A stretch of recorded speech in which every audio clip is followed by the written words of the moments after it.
Hello, coin collectors out there. It's Dylan. Welcome back to the Big D Coins channel. Here on this channel, I share with you some coins that are part of my collection. And this video is going to be about the old Buffalo nickel. So these are the nickels that you're looking at right here. We've got a 1938 one on top here. That's an important date for the Buffalo nickel. We've got a 1935 in the back, and we've got these two that both have worn out dates on them. You can see that one might be 29, but it's pretty worn out, and those worn out dates are common for the Buffalo nickel. So we'll talk about why. And we've also got this coin right here. This is a 1-cent coin. This is the bonus coin for the end of the video. You'll have to stick around to see where that 1-cent coin is from. I'll give you a hint. It's not from the United States, but it's from a country that's pretty close and a little bit south of us and is surrounded by water. All right, so let's talk about our old friend here, the Buffalo nickel. This coin that you're looking at right here. So this coin is made out of 75% copper, 25% nickel, total weight of 5 grams. When first people find these coins, generally they think that they're made out of silver. Unfortunately, they're not. But the key is they might actually be worth more than the silver nickels. So the silver nickels were only made from 1942 until 1945. Those are known as the wartime nickels. These ones right here are the Buffalo nickels, which were made from 1913 until 1938. So these had a pretty good run on them. And on the obverse of the coin, we see this Indian chief right here. And then on the reverse of the coin, we see a nice buffalo. Now, supposedly, according to legend, and supposedly this is the black diamond buffalo. This is a famous buffalo at the Central Park Zoo who lived from 1893 until 1915.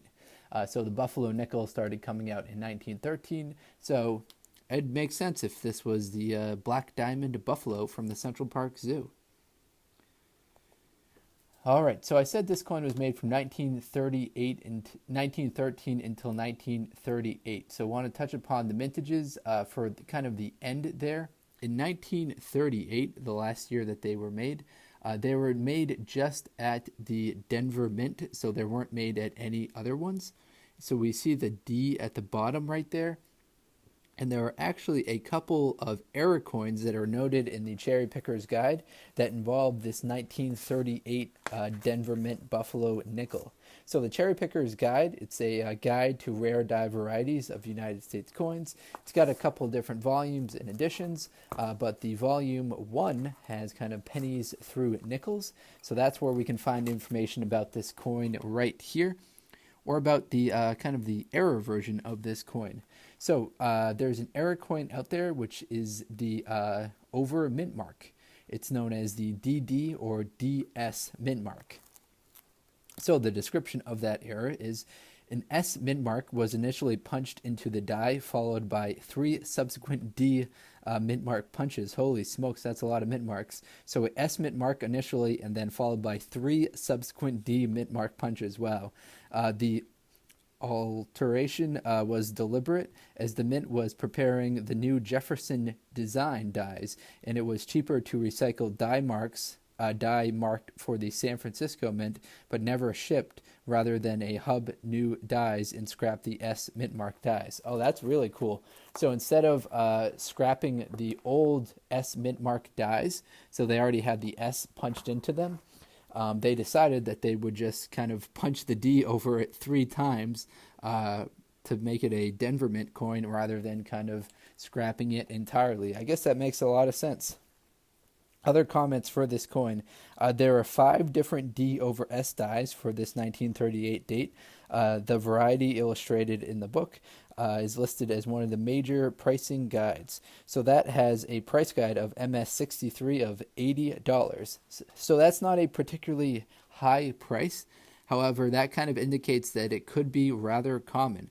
So keep your eye out for the 1938 triple D over S mint mark. So that'll probably be the title of this video, because that is a rather cool mint mark.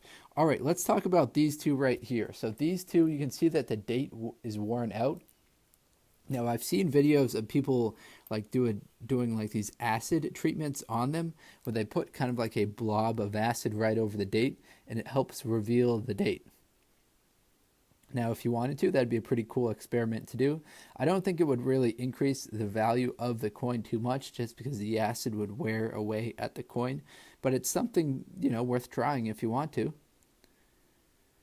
All right, and why does that date get worn out? Well, that's one of the higher points of the coin, so that's going to wear the quickest.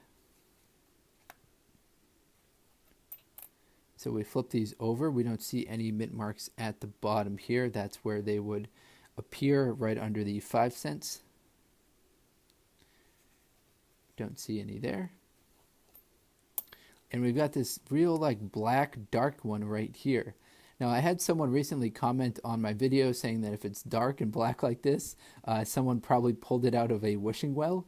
I thought that was a pretty cool comment. I'm guessing that could happen sometimes, if you left it in like a wishing well for a while, it would turn this color.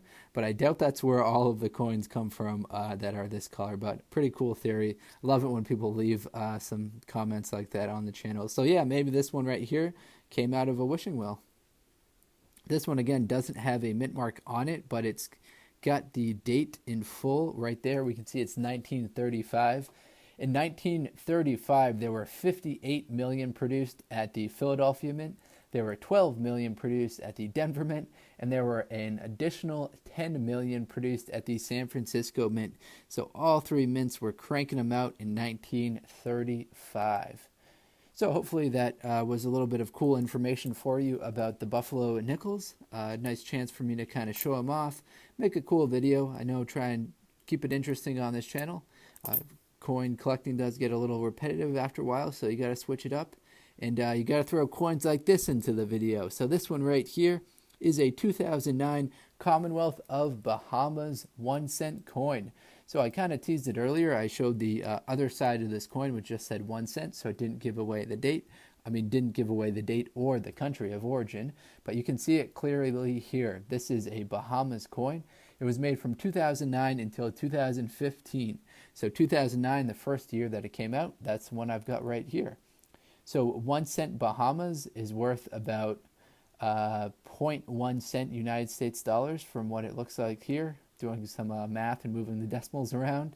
Its metal content is a copper-plated zinc. It weighs 1.7 grams, has a diameter of 17 millimeters. So what you're looking at right now is the obverse. The obverse of the coin's a lot more complicated than the reverse, as we'll see. But the obverse features the coat of arms and the motto of the Bahamas. I'm not sure, the motto of the Bahamas must be inscripted down here at the bottom. I can't really make it out. This is a really small coin, ladies and gentlemen. It's kind of hard to see the details. I'm surprised they would really make a coin this small. So here's a Canadian penny I just pulled out, and you can see it's even smaller than a Canadian penny. It's noticeably smaller. So on the reverse of the coin, much more simple. It's just got a starfish in the face value of the coin. So we see 1 cent, and then we've got a starfish here, half there, and half there. So in 2009, actually, unfortunately, I don't have the mintages. I guess they came out in just 2009 and in 2015. None of them were made in between. All right, but I'll start to wrap it up. Hopefully you guys enjoyed this video. If you're into coin collecting, feel free to let me know in the comments section. We talked about some cool Buffalo nickels right here. If you guys have any recommendations for videos to make, please do let me know. Feel free to, drop me some words of wisdom in the comment section. Hopefully you guys have a great day and find some cool coins out there. All right, take care, everyone. Best of luck coin collecting. Enjoy.